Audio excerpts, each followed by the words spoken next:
우리 하나님 말씀 요한복음 20장 11절부터 요한복음 20장 11절부터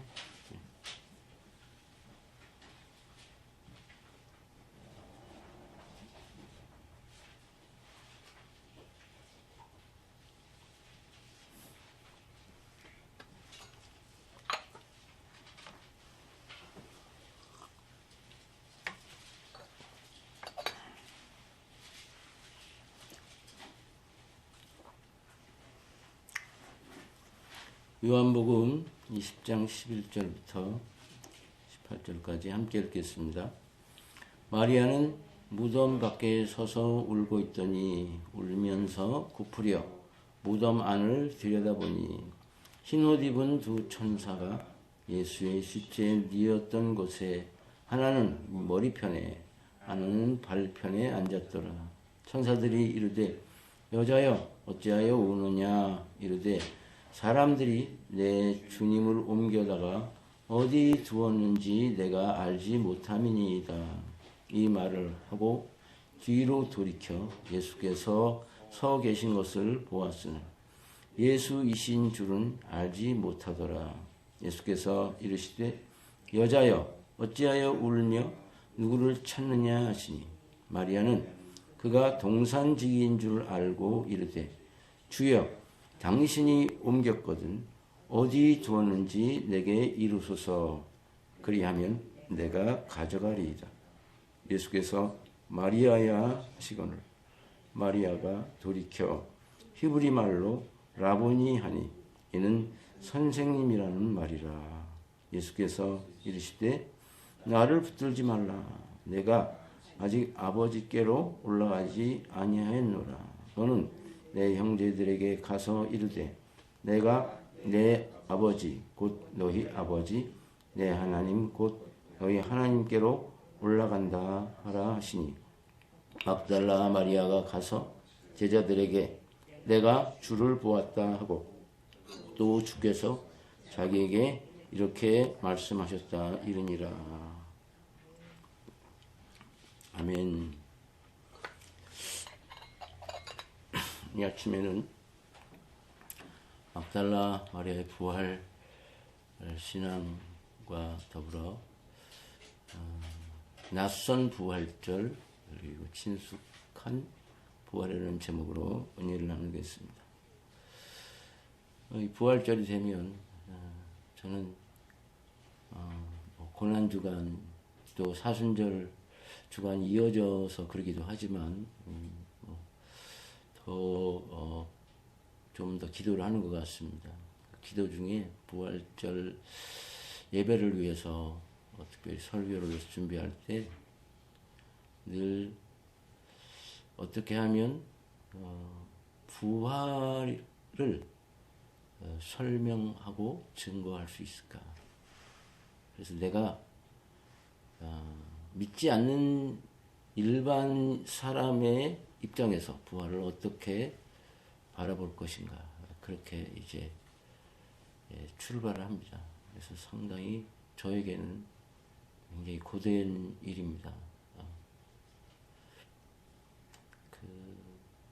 그렇게 제 마음이 진심으로 믿지 않는 그 이전의 상황으로 돌아가는 것도 힘들고 그것을 또 극복하고 내가 지금까지 가지고 있던 모든 어떤 그 신앙 습관 이런 것에 의해서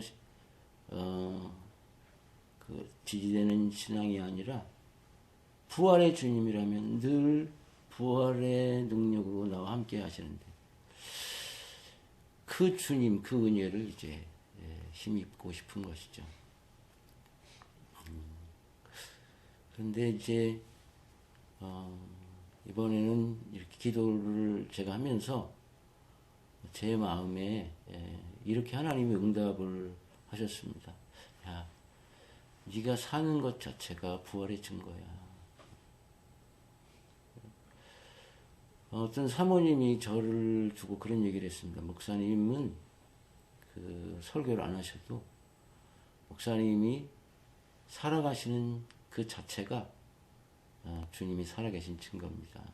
물론 제 질병과 아울러서 또 제가 이렇게 그분 볼 때는 제가 뭐 타협하지 않고 말씀대로 살려고 하는 그 속에서 제가 견딘 것에 대해서 그렇게 긍정적으로 말해주는 저에게는 용기를 주는 이야기입니다. 그런데 그런 이야기에 덧붙여서 내가 이렇게 살아가는 삶의 아주 그 작은 일들 속에도 주님의 부활이 능력으로 힘을 주고 있구나. 그래서 끝없이 내가 소망을 품게 하고 절망적인 상황인데 여전히 하늘을 바라보고 그리고 아무런 빛이 없는 것 같은 상황에서도 여전히 또 일어서고 사실은 주님이 일으켜 세우시는 거죠. 끝없이 일으켜 세워주시고 사실은 이제 제가 뭐 최근 봄에는 약간 이명이 조금 줄어든 것 같아요. 그런데 여전히 저를 좋아하죠. 잘 안 떠나 이명이. 그런데 사실 어떨 때 생각하면요, 이게 정말 가슴을 확 막히게 합니다. 10여 년 이게 계속되니까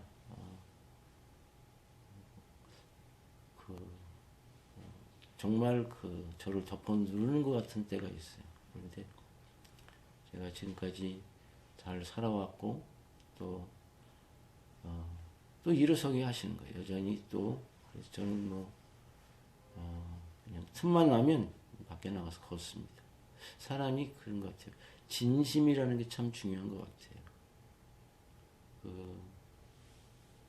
제가 이런 얘기하면 그럼 누구는 진심으로 안 하나 그럴지 모르겠어요. 그런데 정말 진심으로 포기하지 않고 근데 그것도 사실 주님의 은혜죠.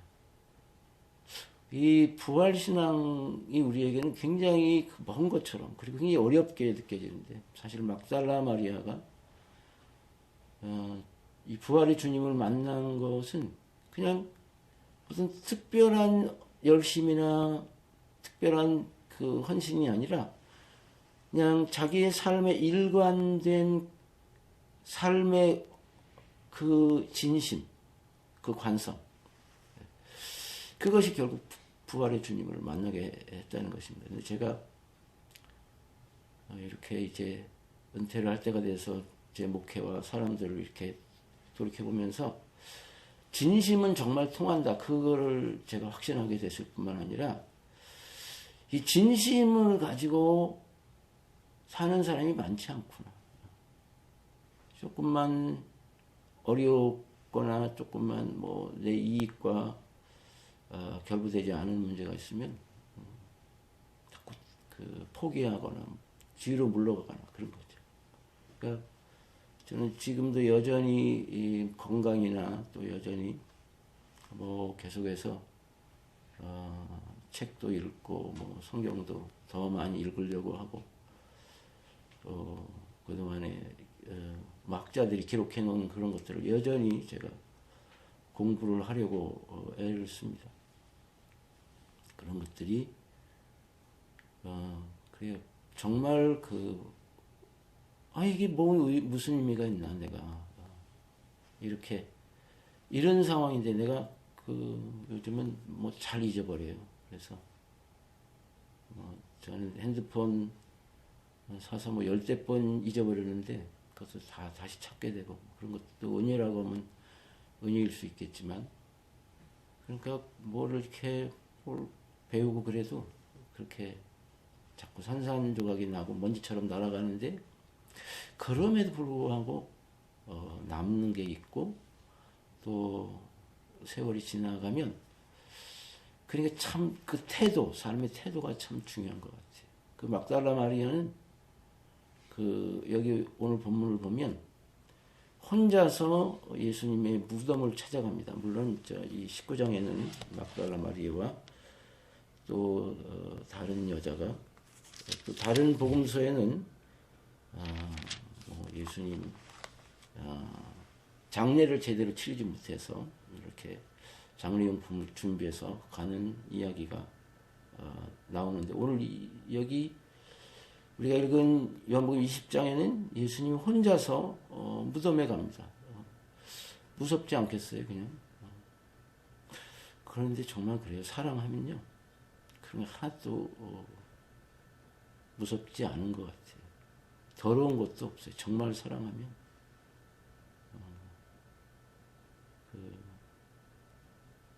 제가 전에 이렇게 요양원 같은데 봉사하러 가면요, 냄새 나잖아요. 그리고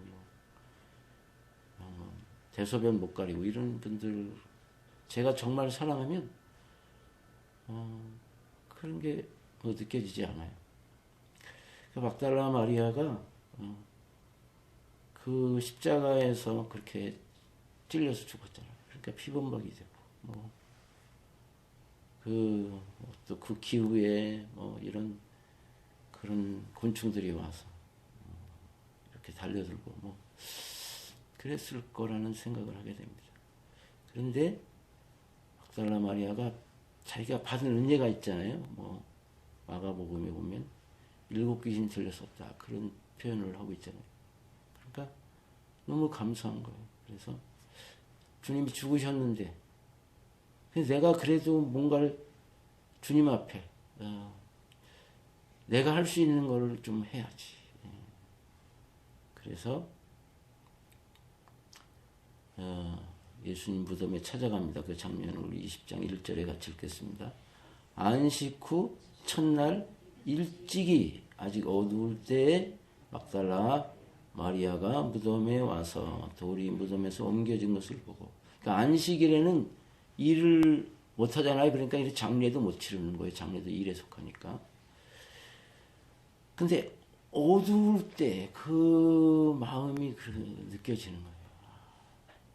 이렇게 그냥 좀 해가 뜨고 그러면 덜 무서울 거 아닙니까? 그리고 그럴 텐데 그 주님에 대한 그런 사모함이 있는 거죠. 내가 보니까 무덤에서 돌이 옮겨 있어요. 그러니까 여기 요한복음에는 이미 벌써 부활하신 주님이 이렇게 배경이 된 것이죠. 자, 2절 같이 읽겠습니다. 시몬 베드로와 예수께서 사랑하시던 그 다른 제자에게 달려가서 말하되, 사람들이 주님을 무덤에서 가져다가 어디 두었는지 우리가 알지 못하겠다 하니. 여기 시몬 베드로 그리고 예수의 사랑하시던 그 다른 제자, 예수께서 사랑하시던 그 제자라는 표현이 여러 번 나오는데, 이제 학자들은 요한일 것이다 이렇게 이해하는 사람도 있습니다만 명확치는 않습니다. 돌이 옮겨졌으니 깜짝 놀랄 일 아닙니까? 그래서 베드로와 그 사랑하시던 다른 제자가 같이 있었던 것 같아요. 거기에 가지고 사람들이 주님을 무덤에서 가져다가, 그러니까 열려진 걸 보니까 시체 거기에 없다는 생각을 한 거죠. 그래서 무덤에서 가져다가 어디 두었는지 우리가 알지 못하겠다. 여기에는 복수로 표현되어 있습니다. 여기 20장 1절에는 막달라 마리아만 나오는데, 전승이 두 전승이 혼합된 것인지. 자, 그래서 베드로와 또 제자가 가서 확인합니다. 33절 같이 읽겠습니다. 베드로와 그 다른 제자가 나가서 무덤으로 갈새 둘이 같이 다름질하더니 그 다른 제자가 베드로보다 더 빨리 달려가서 먼저 무덤에 이르러 굽으려 세마포 놓인 것을 보았으나 들어가지는 아니하였더니, 베드로보다 먼저 갔어요. 그렇지만은 이제 베드로를 존중하는 거죠. 그래서 들어가지는 않습니다. 그랬더니 세마포만 있는 거예요. 자, 6절 시몬 베드로는 따라와서 무덤에 들어가 보니 세마포가 묻어있고 또 머리를 쌌던 수건은 세마포와 함께 놓이지 않고 딴 곳에 쌌던 대로 놓여 있더라. 그때야 무덤에 먼저 갔던 그 다른 제자도 들어가 보고 믿더라. 요 말은 주님의 부활을 믿었다는 말보다는 베드로의 이야기, 막달라 마리아의 이야기, 이거 관련된 이야기로 여기 본문의 정황상 그렇게 이해할 수 있습니다. 그래서 9절 말씀이 그래서 거기 기록된 거죠. 9절 그들은 성경에 그가 죽은 자 가운데서 다시 살아나야 하리라 하신 말씀을 아직 알지 못하더라. 아직 알지 못했다. 이 표현은 그거죠. 믿지 못했다. 자, 10절 이에 두 제자가 자기들의 집으로 돌아가니라. 뭐 어떻게 할 게 없잖아요. 뭐 예수님 안 계시고 그냥 흔적만 있고. 그런데 그러면 마리아도 이제 다른 제자가 돌아가니까 막달라 마리아도 뭘 하겠어요. 그 흔적이 있어야 될 거 아니에요. 그럼 뭐 예수님 시체를 누가 가져갔으면 그 흔적을 쫓아서 갈 수 있고 단서도 없고. 자, 그런데 11절 같이 읽겠습니다. 마리아는 무덤 밖에 서서 울고 있더니 울면서 구부려 무덤 안을 들여다보니, 저는 구부려라는 말을 쓰고 있는데 구부려라는 말이 더 이해하기 쉽죠. 마리아는 무덤 밖에 서서 울고 있는 거예요. 왜냐하면 주님의 시체를 찾고 싶은 거예요. 그래서 그게 너무 간절하니까 울고 있었던 거죠. 다른 제자들은 돌아갔는데, 그래 자기도 사실은 거기서 접어야 되는데. 자, 12절 같이 읽겠습니다. 흰 옷 입은 두 천사가 예수의 시체에 뉘었던 곳에 하나는 머리편에 하나는 발편에 앉았더라. 자, 우리가 이 장면을 화가들이 그림을 그리는데 대부분 화가들이 이렇게 천사들을 날개 달리고 이렇게 막 빛나는 것을 이렇게 광채 있는 것으로 그렇게 그리는데, 여기 이제 흰 옷 입었다는 표현만 나오죠. 그리고 사람이, 여기 보면 사람이거든요. 사람이 그 무덤 안에 있었던 거예요. 근데 그것도 이상하잖아요, 무덤 안에. 자, 13절. 천사들이 이르되 여자여 어찌하여 우느냐 이르되 사람들이 내 주님을 옮겨다가 어디 두었는지 내가 알지 못함이다. 천사들이 우니까 너무 안타깝죠. 어째서 우느냐. 그러니까 사람들이 내 주님을 옮겨다가 그렇게 돼요. 시신이 아닌 거예요. 내 주님인 거예요. 살아 계시거나 죽거나 마리아에게는 내 주님이신 것입니다.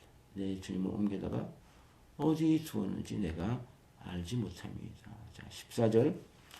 이 말을 하고 뒤로 돌이켜 예수께서 서 계신 것을 보았으나 예수이신 줄은 알지 못하더라.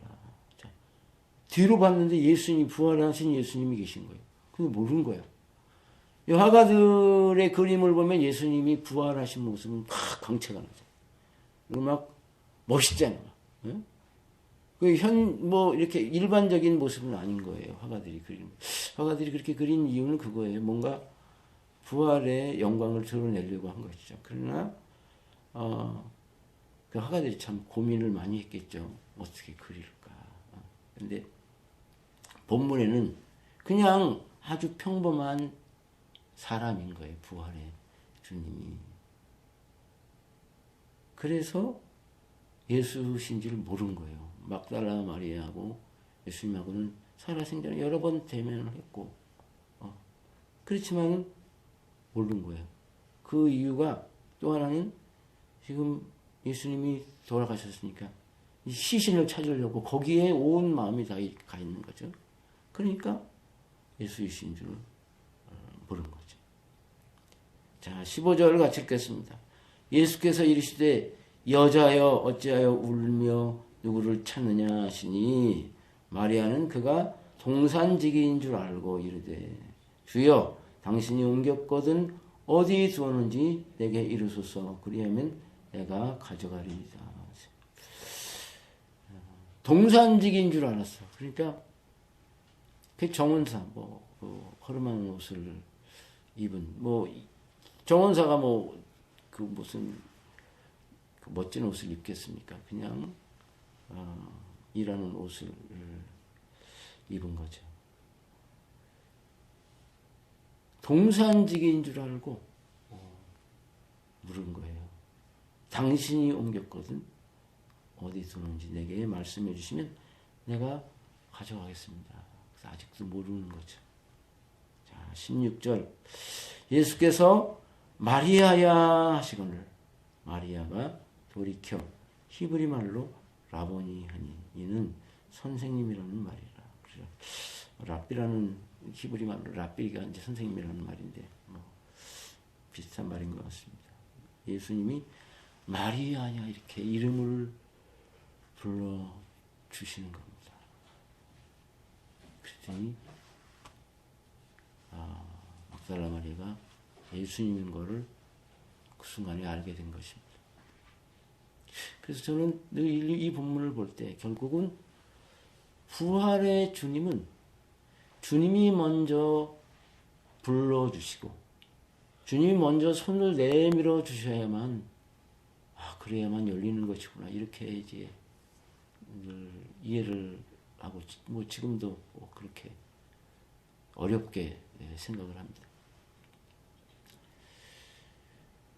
그런데 여기 천사의 모습이나 예수님의 모습이 일상의 모습이라는 것을 다시 생각하면서 이 본문을 또 읽게 됩니다. 자, 17절 말씀과 그 밑에 말씀을 읽으면 부활절은 낯설지만 친숙한 부활이라는 이제 오늘 말씀의 제목을 조금 이해할 수 있을 겁니다. 17절 같이 읽겠습니다. 예수께서 이르시되 나를 붙들지 말라. 내가 아직 아버지께로 올라가지 아니하였노라. 너는 내 형제들에게 가서 이르되 내가 내 아버지 곧 너희 아버지 내 하나님 곧 너희 하나님께로 올라간다 하라 하시니. 그래서 얼마나 반갑겠어요. 그러니까 이제 붙드는 거죠. 근데 나를 붙들지 말라. 이거 헬라어 표현 그대로 그래. 붙들다. 그냥 이렇게 손을 대다가 아니라 붙들다. 그런 헬라어 말이죠. 근데 오랫동안 이 성경을 읽는 사람들과 학자들이 이 본문을 어떻게 해석해야 될까? 그거를 굉장히 고민했어요. 왜 붙들지 말라고 그랬을까? 예수님이 거룩하셔서 부활체이기 때문에. 근데 마태복음에는요, 제자들이 예수님 발을 붙잡고 경배한다. 근데 여기는 붙들지 말라. 조금 표현이 다릅니다. 그런데 이제 여기 이 표현을 보면 그렇습니다. 이제 아직 주님께로 하나님께로 올라가기 전이라는 그 어떤 시간과 공간의 차이를 이렇게 설명하고 있는 것입니다. 그런데 제가 이 말씀을 이번 부활절에 제가 여러 번 읽으면서 이게 큰 감동이 되더라고요. 왜냐하면 주님이 올라가셔야 되잖아요. 그런데 올라가시지 않은 거예요. 왜 그랬을까? 막달라 마리아를 기다려 주신 거죠. 그 마음을 막달라 마리아가 슬퍼하는 그 슬픔 주님이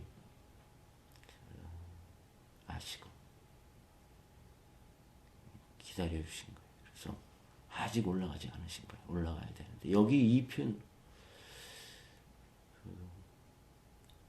제가 이거에 대한 해석을 무지하게 많이 봤는데 제 해석이 세계에 저처럼 해석한 해석이 없어. 그런데 내가 나이가 들어서 이렇게 보니까 내가 할 수 있는 게 별로 없더라고.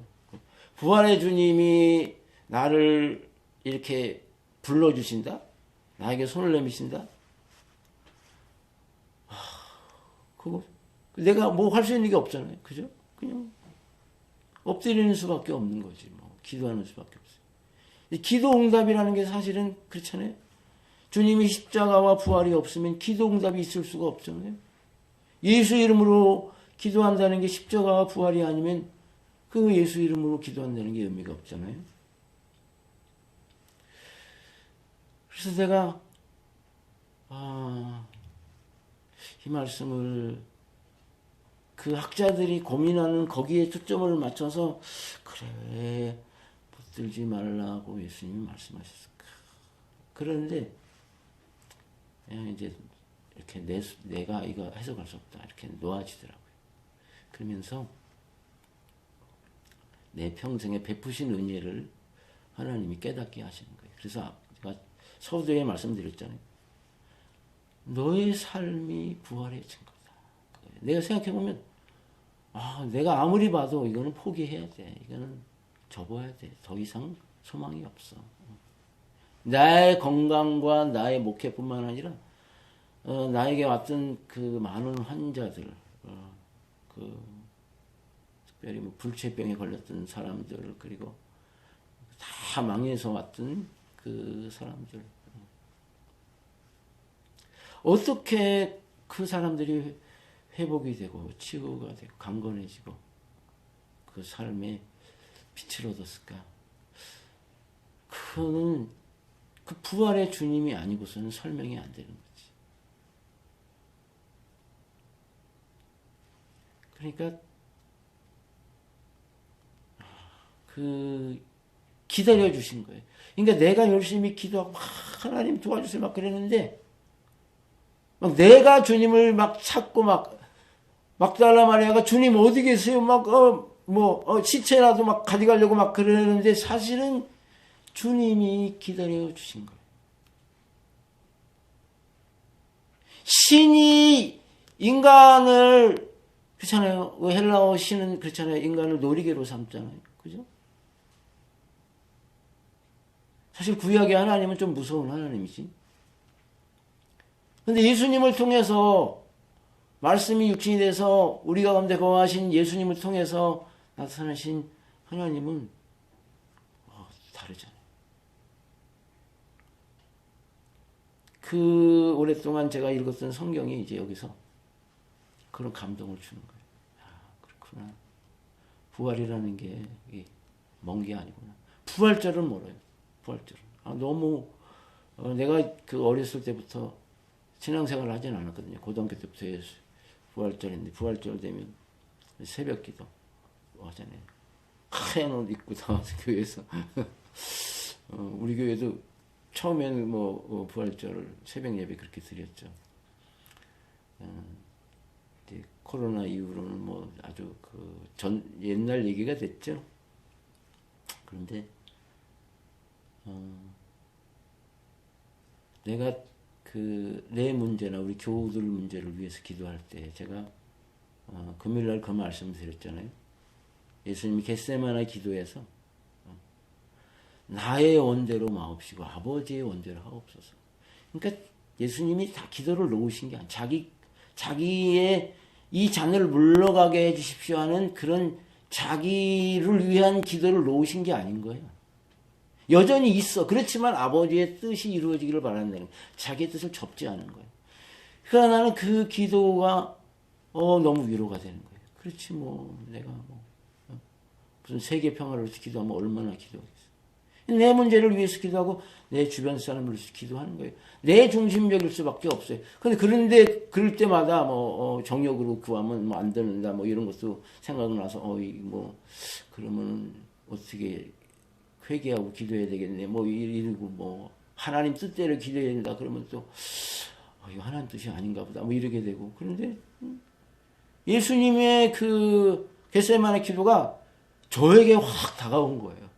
그냥 이렇게 막달라 마리아를 기다리신 것처럼 그냥 오기를 그 밤에 부활하신 주님이 기다리신 것처럼 그렇게 내가 기도하기를 기다리고 계시는 거예요. 물론 그렇지만은 여전히 기도는 나에게 기도는 늘 그래요. 저는 기도가 어려워요. 기도는 낯설어. 기도는 힘들어. 늘 벽을 어떨 때는 뭐 기도가 정말 즐겁기도 하죠. 그냥 엎드려 쉬는 걸 수도 있고 그렇지만은 나를 위해서 기도할 때는 그냥 내 문제라니까. 그러나 교우들이나 주변에 기도를 부탁한 사람한테 기도할 때는 뭘 모르잖아. 남의 일인 거죠. 근데 뭐 약속을 했으니까 또 기도하고 이러다 보면 그 사람 속으로 들어가야 되죠. 그 사람의 입장에서 기도해야지 뭐 하나님 도와주세요. 뭐 그러고 지나갈 수는 없잖아요. 기계가 아니잖아요. 내가 사람이고. 어쨌든 주님이 나를 옥사로 부르셨으니까 그렇게 하는 거죠. 그렇게 제가 기도를 하면서 내 기도가 주님을 설득하고 내 의가 뭘 응답을 얻어내는 게 아니고 그냥 주님이 은혜로 주시는구나. 그러니까 이 막달라 마리아가 정말 인류 최초로 이 주님의 부활의 주님을 본 사람 아닙니까? 이 사람 다른 제자들도 있잖아요. 베드로도 있고 여기 보면 뭐 예수님이 사랑하시는 제자도 있고.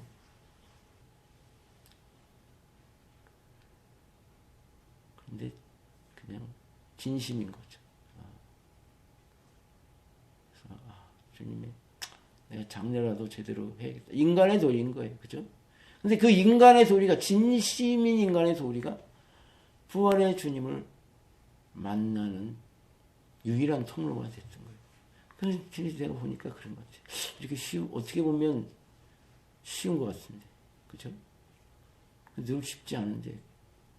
저는 그랬던 것 같아요. 진심일 수밖에 없었던 것 같아요. 다른 건 없었던 것 같아요. 내가 할 수 있는 거. 내가 누구를 기도하든지. 내가 성경을 대하는 것도 그렇고. 내가 뭘 깨달았다고 이게 절대적입니다 이러지 않거든요. 내가 내 설교를 다 보면 여러분 기억하시는 성경을 읽으십시오. 성경을 통해서 주님을 만나십시오. 내 해석이 다 옳은 건 아닙니다. 성경을 가르치려고 제가 평생을 목회를 하면서 애를 쓴 거죠. 그래서 여러분 좀 피곤할 수도 있어요. 내가 성경을 읽어야 되고 내가 설교를 들어야 되고 또 생각해야 되고 그렇죠. 그런데 정말 말씀이 이렇게 힘이 되는 거죠. 올라가지 않았다. 기다리신 거예요. 그러면은 여기 이걸 다르게 해석하면 돼요. 내가 아버지께 올라간다. 그 말은 새로운 관계를 맺는 거예요. 부활의 주님과 새로운 관계. 그래서 요한복음에 요한복음 처음으로 제자들을 향해서 내 형제라고 불러요. 내가 다른 복음서에 보니까 형제라고 부르더라고. 요 순간에. 그러니까 제자들이 주님의 형제가 된 건 제자들이 뭐 성장해서가 아니에요. 다 도망갔잖아. 근데 주님이 부활하셨기 때문에 형제가 된 거예요. 그러니까 내가 부활의 주님을 경험하면서 그렇잖아요. 그런 것 같아요. 내가 부활에 대한 믿음이 성장했을 때는 다 용서가 돼, 정말. 다 품어져, 그냥. 기도하다가 사실 나를 좀 넘어뜨리려고 했던 사람들이 좀 많이 있었어요. 그런데 용서가 되는 거죠. 지금 생각해보면 신기한 거지. 내가 어떻게 그랬지? 주님의 은혜인 거죠. 부활의 빛에서 때로는 그렇게 기다리시는 주님. 그리고 부활로 새로운 관계. 그래서 내가 주님의 자녀가 되고 주님의 형제가 된 거 아닙니까? 제가 최근에 구약 학자가 도마 행전이라는 거를 한테 얘기하면서 그 쌍둥이 얘기를 하더라고요. 도마가 이제 인도에 갖고 선교한 내용인데 뭐 우리 정경은 아닌데 거기 주님과 닮은 쌍둥이 형제라는 표현을 쓰고 있어요. 자기들에 대해서. 상당히 색다른 표현이다. 그런 이제 생각을 했습니다. 야, 그렇게 주님이 이렇게 형제로 불러주시는 그 주님이 부활하셔서 그 부활의 빛으로 우리를 새롭게 하셔. 그래서 여러분, 주님이 우리를 붙들어주고 계십니다.